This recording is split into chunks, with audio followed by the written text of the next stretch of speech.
हे मेरे नाथ, मैं आपको भूलूं नहीं। हे मेरे प्रभु, मैं आपको भूलूं नहीं। हे मेरे स्वामिन, मैं आपको भूलूं नहीं। श्रीमन नारायण नारायण नारायण श्रीमन नारायण नारायण श्रीमन नारायण नारायण नारायण नारायण नारायण श्रीमन नारायण नारायण नारायण नारायण।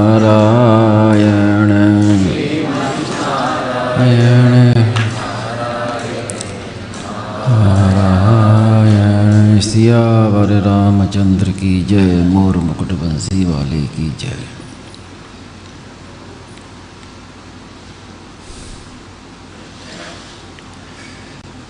सब जग ईश्वर रूप है,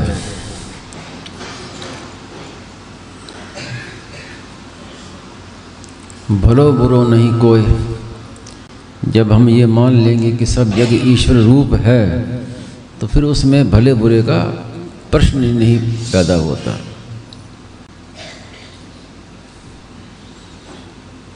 भला बुरा जब तक दिखेगा तब तक सब जग ईश्वर रूप है, ये बात पकड़ में नहीं आएगी, समझ में नहीं आएगी। इसलिए जब स्वामी जी महाराज ने निषेधात्मक साधन पर विशेष जोर दिया,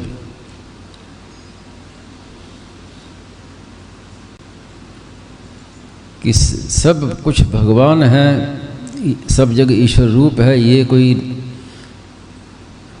हमारे मानने से होगा या हमारे बढ़ने से होगा, ये बात नहीं है। वो तो स्वाभाविक एक सत्य बात है कि ईश्वर के अलावा कुछ है ही नहीं, भगवान के सिवाय कुछ है ही नहीं। उसमें बाधा लगाई है हमने कि जिसके हम अंश हैं उसको छोड़ के जो हमारे से अलग है, कभी हमारे साथ रहा नहीं, रह सकता नहीं, उससे संबंध जोड़ लिया। यहाँ से सब बाधाएं शुरू हुई, यहाँ से सब समस्याएं शुरू हुई।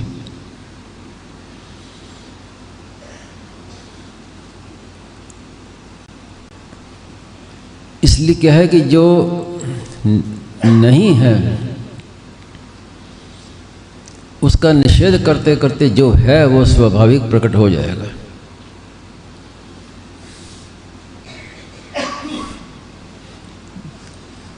स्वामी जी महाराज ने दो बातों पर विशेष जोर दिया था कि मेरा कुछ नहीं है और मुझे कुछ नहीं चाहिए। ये मूल बीमारी है, कामना और ममता। जब तक ये बात रहेगी कि संसार में वस्तु व्यक्ति ये मेरे हैं और मुझे ये चाहिए, तब तक संसार की सत्ता बनी रहेगी। वासुदेव सर्वम की बातें सुनने पढ़ने पर भी बैठेगी नहीं, भीतर में समझ में नहीं आएंगी। निषेध करने से ही जो है वो प्रकट हो जाएगा। तो निषेध ही मुख्य है इसमें। जैसे सुबह महाराज जी ने कहा ना कि अनंत ब्रह्मांड है और इसमें केश जितनी चीज भी अब हमारी नहीं है। तो तात्पर्य क्या है कि हमारा जब कुछ है ही नहीं तो फिर हमें क्या चाहिए।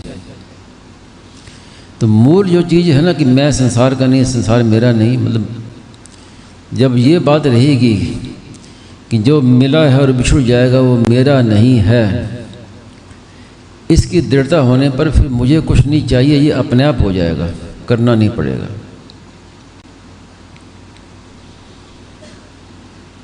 और ये दो बातें होंगी तो फिर सुगमता से अनुभव में आ जाएगी। साधक का प्रयास ये रहता है कि पहले दोष मिटाएं, राग द्वेष मिटाएं, उसके बाद तभी साधन आगे बढ़ेगा, तभी भगवान की प्राप्ति होगी, तभी वासुदेव सर्वम का अनुभव होगा। ये भी एक बाधा है।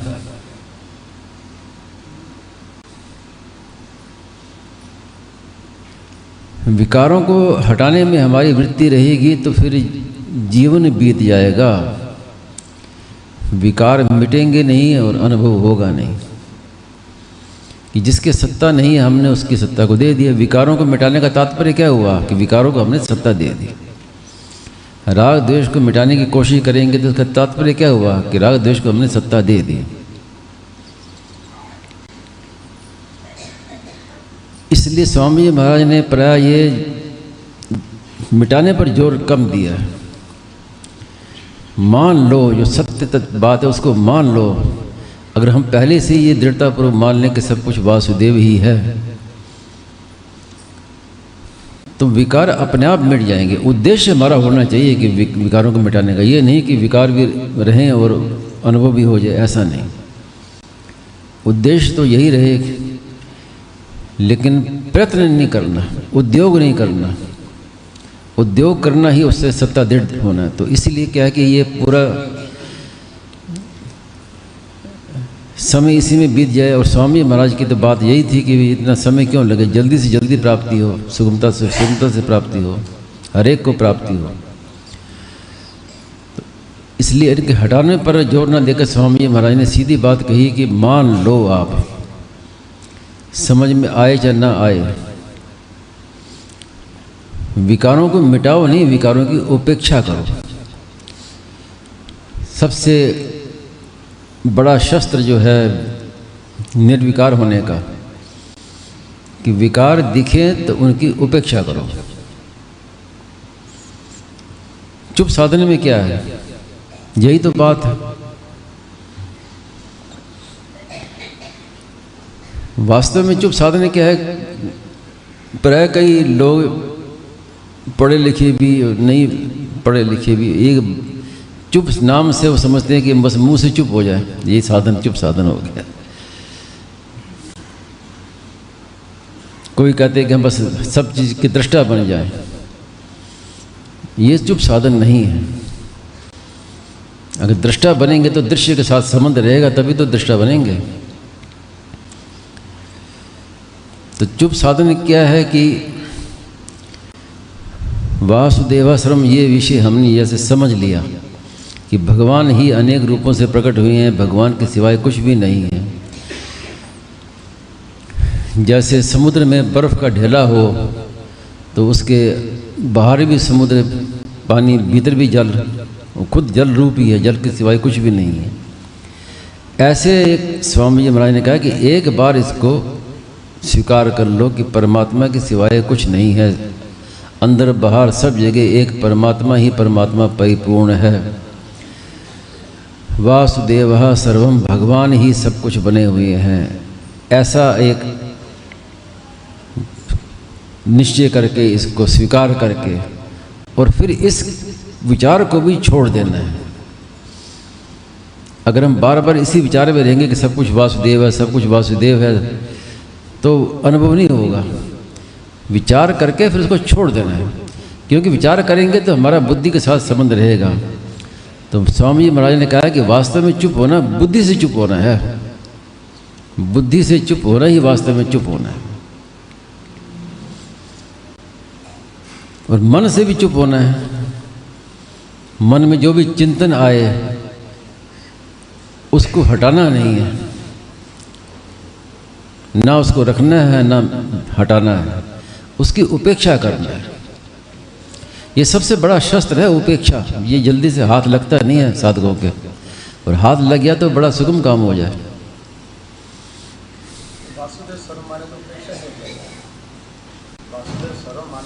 उपेक्षा करेगा तो वासुदेव स्वरूप का अनुभव होगा ना ठीक से, उपेक्षा नहीं करेगा तो फिर वासुदेव स्वरूप का अनुभव होगा नहीं, वो विकारों में उलझा रहेगा।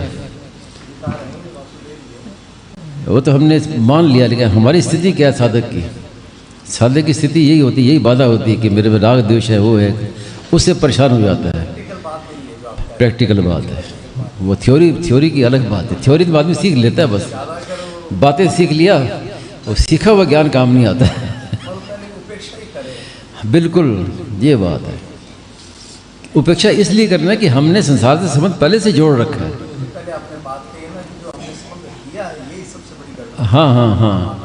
हाँ, तो सबसे पहले जो संसार मेरा नहीं, मैं संसार का नहीं, तो सबसे पहले ये उपेक्षा करेंगे, तभी तो बात पकड़ समझ में आएगी। विधि तो है, ज्यों का त्यों है, निषेध ही करना है। हाँ, उसी में साधक उसी में उलझा रहता है। वो उनको संग भी वैसे ही मिलता है, सत्संग भी वैसे ही मिलते हैं, वैसी पुस्तकें मिलती हैं, और उलझन वो मिटाने में उसी में लगा रहता है। तो स्वामी महाराज का यही तो एक सुगम, यही तो मार्ग है कि मिटाने की कोशिश, जो मिटा हुआ है ही नहीं, उसको मिटाने की कोशिश करके क्यों समय खराब करते हो? उपेक्षा कर दो। उपेक्षा कर दी तो बहुत सुगम मार्ग हो जाएगा, बहुत जल्दी से बात समझ में आएगी। तो चुप साधन क्या है? यही तो बात है। जब हम सब कुछ परमात्मा ही है ऐसा निश्चय करके और फिर उसको भी छोड़ देंगे, यानी बुद्धि का भी संबंध ना रहे, तो फिर जल्दी अनुभव में आएगा, वो जल्दी संबंध विच्छेद होगा संसार से। जैसे उदाहरण देने के, एक जल में मिट्टी घुली हुई हो, तो उसको हम हिलाते रहेंगे तो कभी मिट्टी नीचे बैठेगी नहीं। उपेक्षा कर दो, छोड़ दो उसको, तो मिट्टी धीरे धीरे धीरे अपने आप नीचे बैठ जाएगी। तो इस तरह संसार की करनी उपेक्षा, तो फिर भगवान जो अपने हैं वास्तव में जो सत्य तत्व है वो अपने आप सामने आ जाएगा। जैसे मिट्टी नीचे अपना बैठेगी, मिट्टी को नीचे बैठाने का प्रयत्न नहीं करना, प्रयत्न करना ही उपेक्षा से तात्पर्य मेरा कुछ नहीं और मुझे कुछ नहीं चाहिए। हाँ, ये बात है उपेक्षा।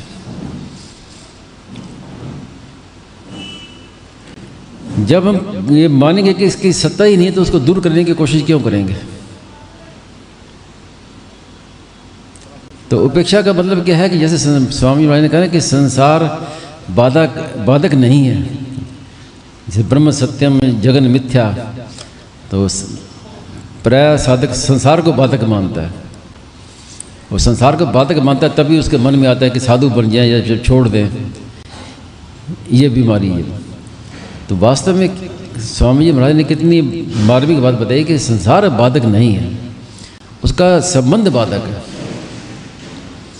तो उपेक्षा का तात्पर्य क्या है? उपेक्षा का मतलब संसार है तो ठीक, नहीं है तो ठीक, मेरा उससे कोई मतलब नहीं। ये उपेक्षा का स्वरूप है। तो इससे बहुत जल्दी संबंध विच्छेद होता है। मिथ्या है तो भी, अगर संसार सत्य है तो भी हमें क्या बाधा लगी? जब हम हमारा संबंध ही नहीं तो हमें बाधा क्या लगी? आप तो सीख जाते हैं, पर प्रैक्टिकल जीवन में जब चलो बात सुन रहे हैं, हाँ, रहती है, पर वहाँ पे आते हैं तो जड़ता भारी रहती है, फिर वो तो ऐसी ये बातें हम सुनते हैं, इसको स्वीकार कर लें, ये खास बात है। केवल सुनने वाली बातें नहीं, ऐसे सुन के स्वीकार कर ले तो स्वीकृति हो जाएगी तो काम हो जाएगा। फिर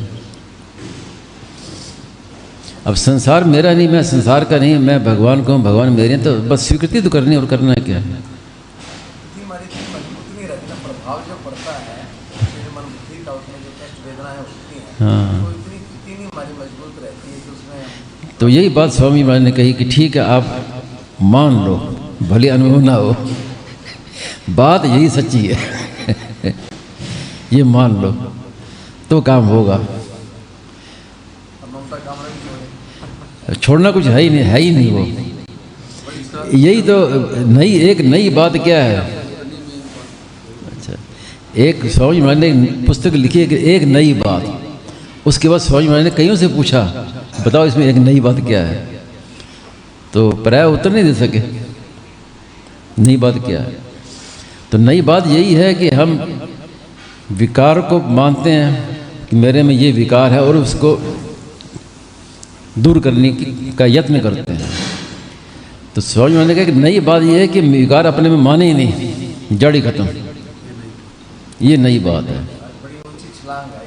हाँ, ऊंची छलांग है। तो अपने ऊंची छलांग लगाया ना। बत्ती आती नीचे ऊंच रुचि आछी है, तो अपनी बत्ती तो ऊंची रखे ना। तो खास बात यही है कि अपने में स्वीकार ही ना करे, पहले उसको अपने में स्वीकार करे, फिर उसको मिटाने की कोशिश करे। तो यही तो बात होगी ना, उल्टा फिर जिंदगी भर लगे रहो, पूरे जीवन बीत जाएगा। तो स्वीकार ही ना करके मेरे में है ही नहीं, ये एक नई बात है। वो इस पुस्तक में पूरी बात है, यही खास बात है। इसलिए महाराज ने उसमें नाम ये शीर्षक रखा है कि एक नई बात। तो संसार के पहले संबंध माने और फिर कहे कि संबंध नहीं है, तो शुरू से मान ले कि मेरा संबंध है ही नहीं। संबंध मान के उसको फिर मिटाने की कोशिश करे, तो नई बात क्या हुई कि मेरा संबंध ही नहीं है, मिटाएं क्या? ये स्वीकृति करनी। भूख प्यास लगे तो शरीर को लगती है। भाई शरीर के साथ हमारा संबंध है तो हमें भूख प्यास लगेगी, लगती तो प्यास भूख शरीर को है, लेकिन शरीर को मैं मेरापन कर लिया तब मुझे भूख लगी है, मुझे प्यास लगी हो। शरीर मनु सब संचमित क्या ना कि वो उपनिषद में आया ना कि ज्वर होता है शरीर में, स्वयं में कभी ज्वर आते ही नहीं, कभी लगते ही नहीं है, लेकिन शरीर से साथ मिलकर मुझे बुखार हो गया, मैं बीमार हो गया, मैं अस्वस्थ हो गया। जो सेवा वाली बात ज़्यादा उसमें कुछ सामर्थ्य पड़ती है, लेकिन इसमें तो सामर्थ्य तो पड़ेगी नहीं कुछ भी। दो बातें हैं ना, स्वामी महाराज ने दो बात बताई है, या तो विचार पूर्वक मिटाओ या फिर करके मिटाओ। वो थोड़ा फिर भी कुछ प्रैक्टिकल है, ये तो नहीं, दोनों बातें हैं ना। तो दोनों बातें क्या आते हैं, या तो विचार पूर्वक मिट जाए तो बहुत बढ़िया बात है, जल्दी सुगम हो जाएगा, नहीं तो करके मिटाओ। करके क्या कीजिए, कर्म जो करो, सेवा करो, सेवा से संबंध विच्छेद मिटेगा। या तो ये मान लो कि ये सब पहले हमारे साथ थे नहीं, बाद में सब बिछड़ने वाले हैं, मेरे साथ रहने वाले नहीं हैं, इससे संबंध विच्छेद हो जाए। अगर इससे भी नहीं हो तो जिसके साथ संबंध हो, जिसमें हमारी ममता, उसकी सेवा करो। तो दो ही स्वामी जी ने बातें बताई, करके मिटाओ, विचारपूर्वक ना मिटे तो करके मिटाओ। सेवा करने से संबंध विच्छेद होता है। कई लोग इस बात को नहीं समझते, अगर सेवा करेंगे तो और उल्टा और मोह हो जाएगा, संबंध हो जाएगा। तो वो वास्तव में सकाम भाव से सेवा की हमने, बदले में कुछ आशा रखी है, तब होती है ये बात। अगर हम निष्काम भाव से सेवा करेंगे तो जिसकी सेवा करेंगे उसमें भी सेवा का भाव पैदा हो जाएगा। साधक संजीवनी लिखते समय एक आई थी शंका लोगों की कि कोई गरीब है, हम उसको देंगे, कुछ सहायता करेंगे तो उसका लोभ बढ़ जाएगा। हम दूसरे को पैसे देंगे तो उसका और लोभ होगा, फिर और मांगेगा, उसकी आदत बिगड़ जाएगी। तो महाराज ने कहा कि ऐसा नहीं हो सकता, इसका मतलब वो उसका दोष नहीं है, वो हमारा दोष है। ये दोष उसका नहीं है, ये दोष हमारा है कि हमारे मन में कुछ ना कुछ लेने की इच्छा है।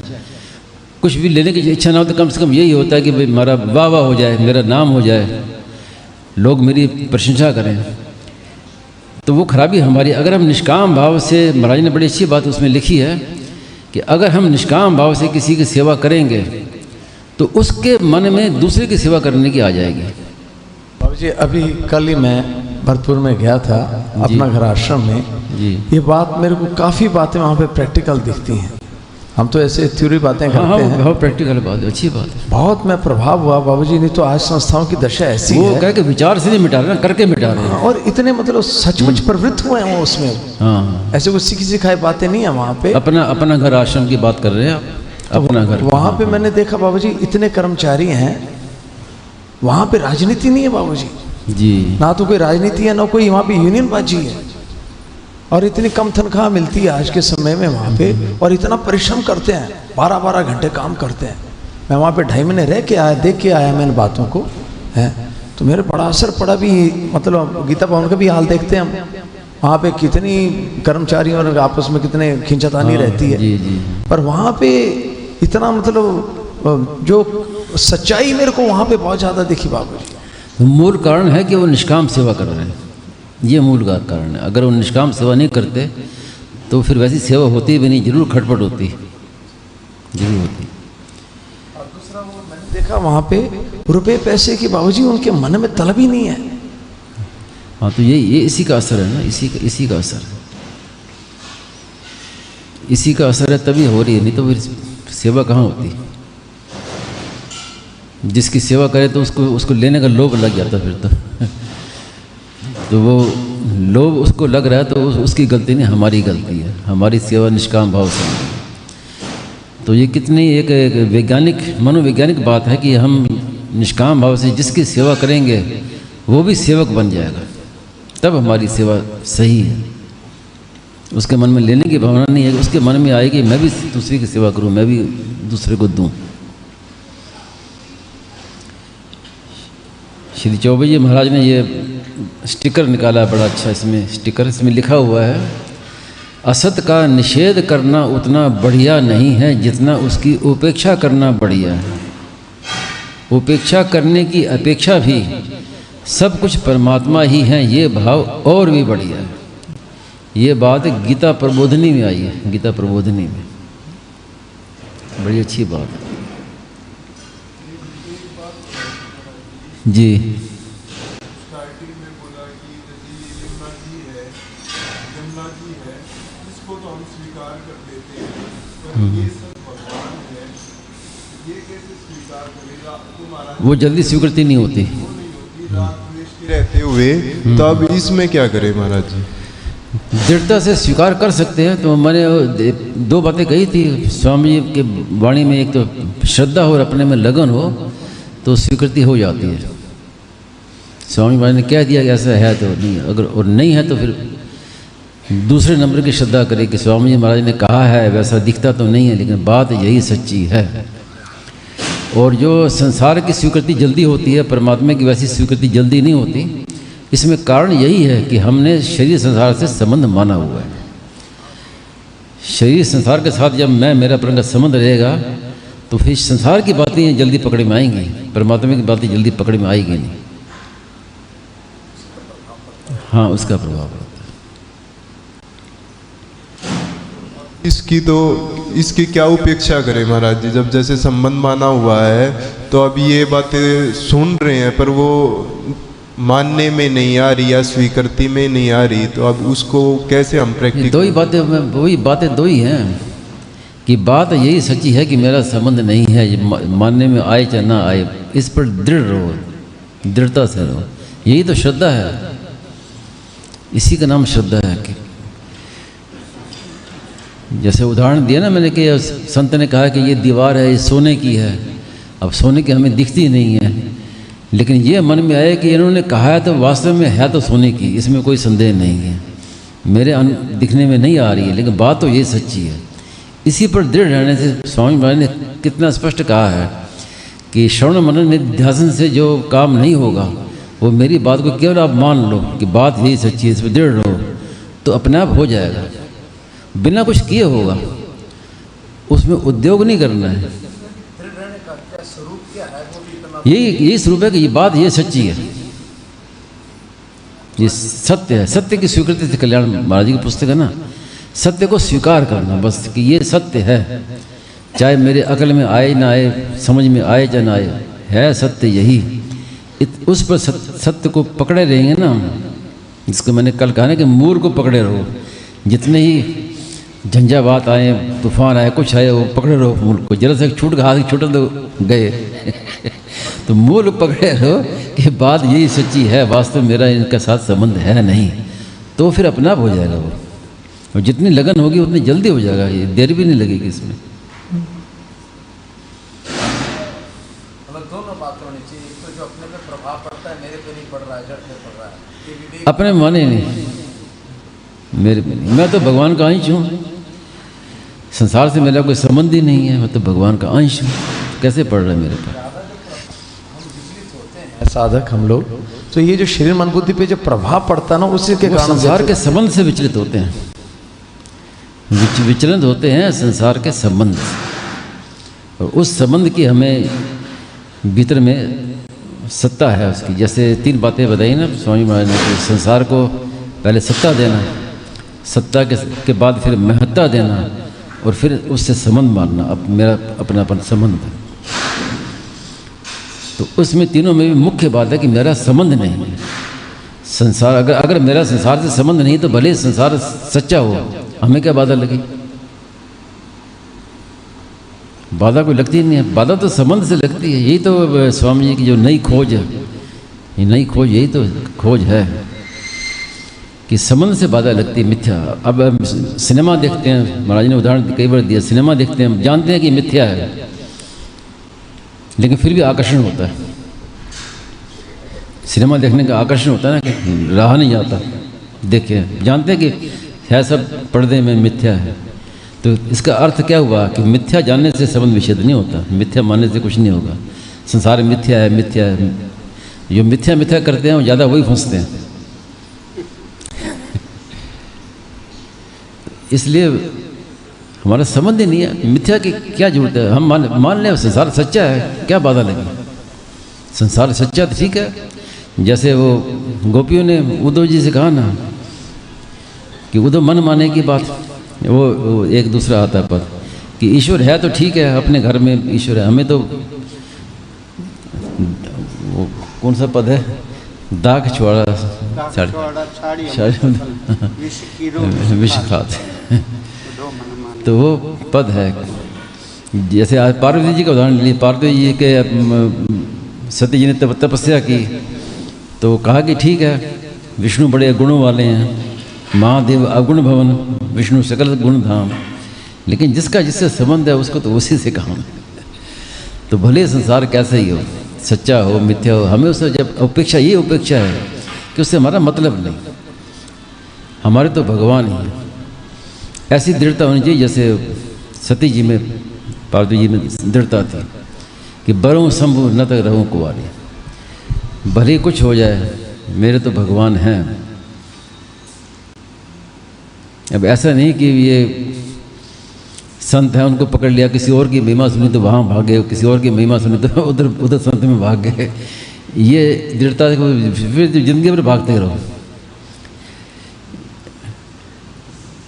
महाराज जी कहते हैं कि महात्मा होता है, एक महात्मा पूरे विश्व का कल्याण कर सकता है, तो आपके कल्याण की क्या बात है?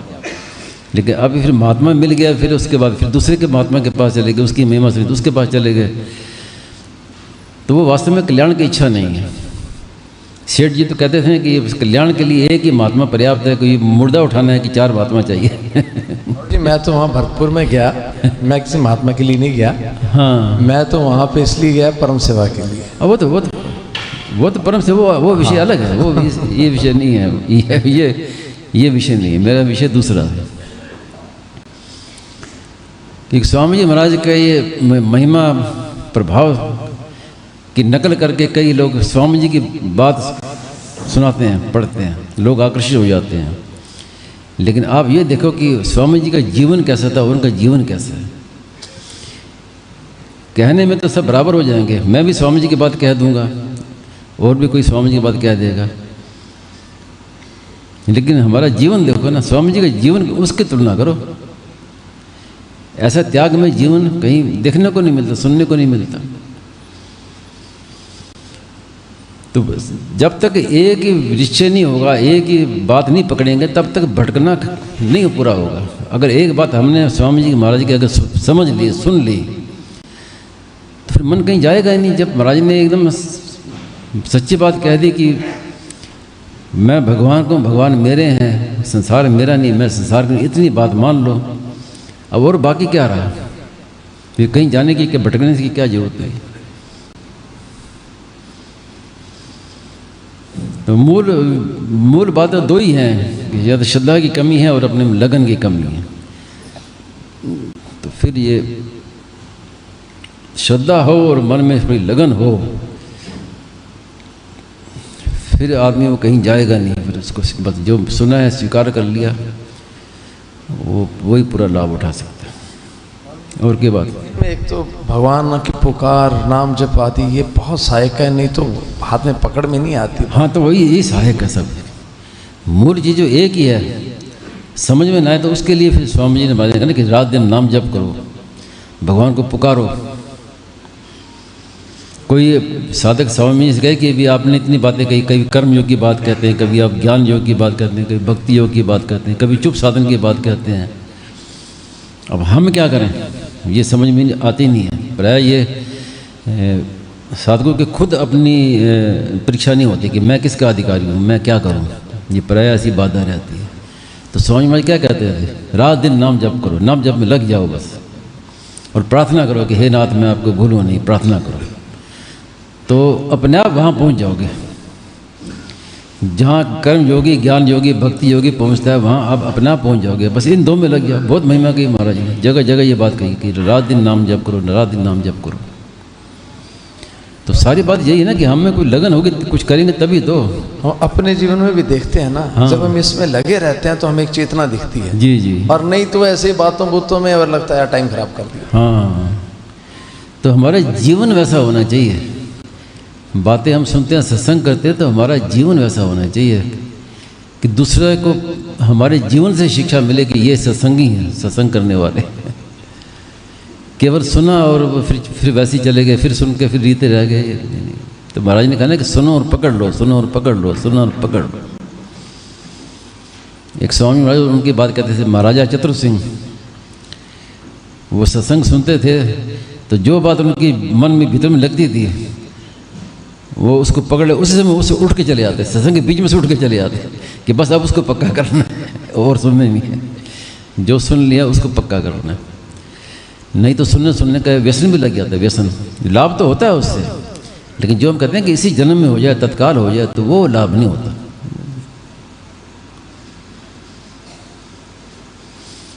और कोई बात? जी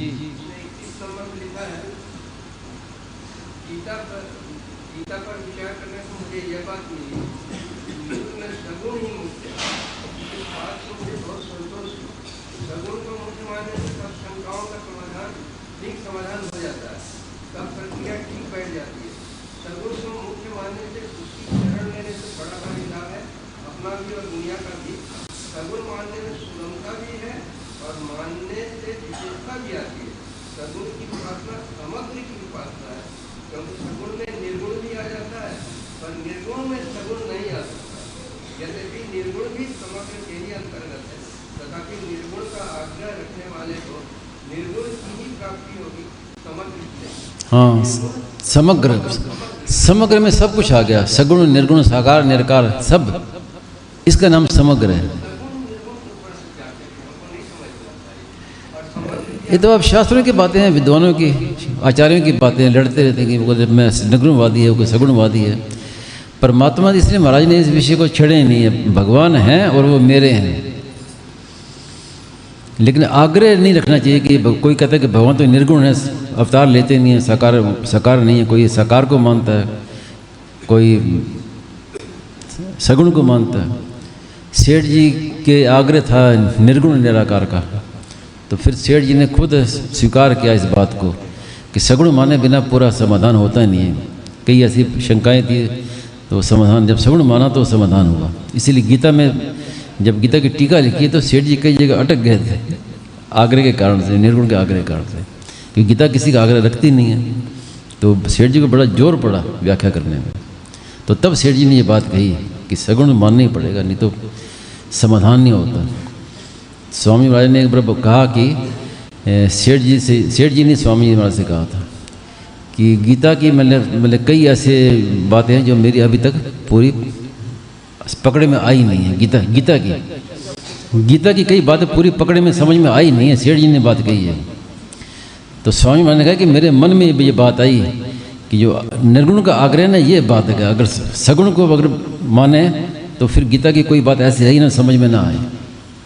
एक बात है, अब ये सुनने में बात अजीब लगती है। हाँ, अजीब लगती है, पर वैसे प्रैक्टिकल में देखा है निर्गुण का मुख्यतः स्वाभाविक रूप से जमती है कि उस जब निर्गुण जब पकड़ नहीं पाए तो उसमें से सगुण उस रूप में प्रकट होके मतलब साधकों पे दे, और सगुण की मुख्यतः उससे निर्गुण। ऐसा है ना कि सगुण निराकार के बिना कोई साधना शुरू ही नहीं होती। उसके बिना कोई साधना शुरू ही नहीं होती, मानना ही पड़ेगा। जी सगुण की निर्गुण की परिभाषा बताइए आप। सगुण निर्गुण की, सगुण किसे कहते हैं, निर्गुण किसे कहते हैं? वास्तव में जो इसका भेद करते हैं वो कहते हैं कि सत्व रज तम गुणों से रहित निर्गुण।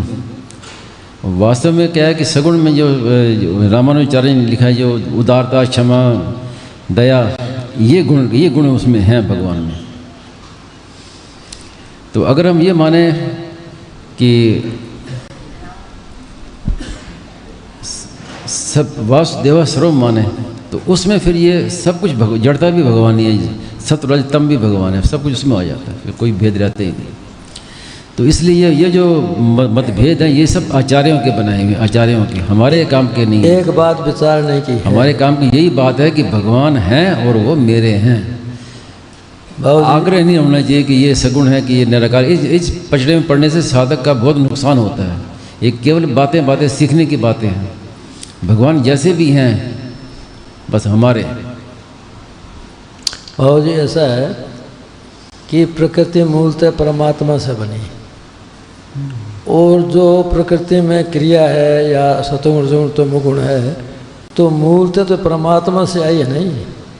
तो वही तो बात है कि जो परा अपरा सब परमात्मा ही हैं, तो फिर प्रकृति अलग से कहाँ रही? अलग इनका स्वतंत्र अस्तित्व तो है नहीं इनका, तो ये परमात्मा में है ही नहीं बीज, ऐसा तो नहीं कह सकते। इसीलिए जो 6 मतांतर हुए हैं इसी बात को लेकर मतांतर हुए हैं। वास्तव में अगर एक परमात्मा को वासुदेव सर्वम मान लें तो उसमें कोई मतभेद है ही नहीं। महाराज जी ने कहा ना कई बार कि वासुदेव सर्वम, इसमें कोई मतभेद नहीं है। ये मतभेद जब तक है तब तक पूर्णता नहीं है। मुक्त होने के बाद भी मतभेद रहता है, और वासुदेव सर्वम का अनुभव होने पर वो भी मतभेद वो भी समाप्त हो जाता है भक्ति में। अब नारायण परमात्मा अक्रिय कहते हैं हम जी। अक्रिय कहते हैं तो ये प्रकृति को कहते क्रियाशील बताते हैं। तो ये प्रकृति परमात्मा परमात्मा साकार से चलती है। तो यदि परमात्मा में क्रिया है ही नहीं तो प्रकृति में क्रिया कहाँ से आ गई? तो तभी कहना कि शक्ति और शक्तिमान, हाँ, एक भी हैं और दो भी हैं, दोनों। शक्ति और शक्तिमान को अलग नहीं कर सकते। शक्ति कम बढ़ होती है, लेकिन शक्तिमान तो जो को तो रहता है। कभी कहते हैं हम कमज़ोर हो गए, कभी हम शक्ति आ गई, तो शक्ति में कम बढ़ होती है, लेकिन शक्तिमान तो जो को तो रहा। तो ये सब पढ़ाई की बातें ये साधकों के काम की नहीं है। इन उलझनों में साधकों को नहीं पढ़ना चाहिए। भगवान जैसे भी हैं मेरे हैं, मैं उनका, ये है साधक की बात।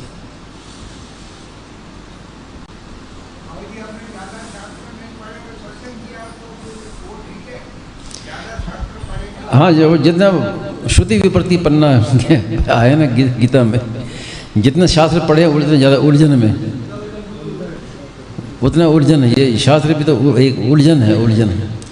तो उलझन कब होती है? हमारा उद्देश्य कमज़ोर होता है ना, तब उलझन होती है। तो हमारा उद्देश्य एक हो जाए तभी समझ में। बार बार इसी बात पे जोर दिया कि भगवान जैसे भी हैं, सगुण है, निर्गुण है, साकार है, निराकार, जैसे भी है वो हमारे हैं, और संसार जैसा भी है हमारा नहीं है।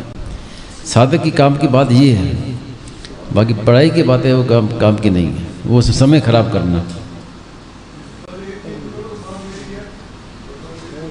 हाँ, अब बालक के मन में माँ मेरी, अब कैसे माँ मेरी?